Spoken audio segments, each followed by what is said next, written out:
Kayla with Centerspace Homes, and today we're going to show you how to clean a screen on a Kenmore dishwasher and some Frigidaire dishwashers because they were made all by Frigidaire but under the Kenmore brand. And so the first thing you're going to do is just kind of move the sprayer out of the way, and you're going to take this screen out of here by turning it counterclockwise.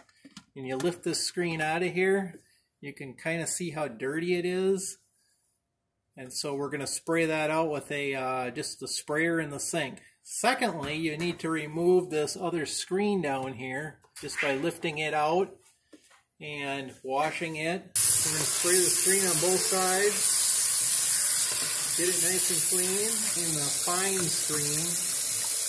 And again, so once that's all clean, you're just going to do everything in the reverse order. So the first thing you're going to do is you're going to go back down here and put the screen back in the bottom of the dishwasher, and it snaps kind of under this little lip right here. And there's another one back here. And then you're going to take the filter, put the filter in, and just keep turning it until it snaps down in there, and then turn it clockwise. And that's all there is to cleaning the screen in Kenmore and some Frigidaire dishwashers.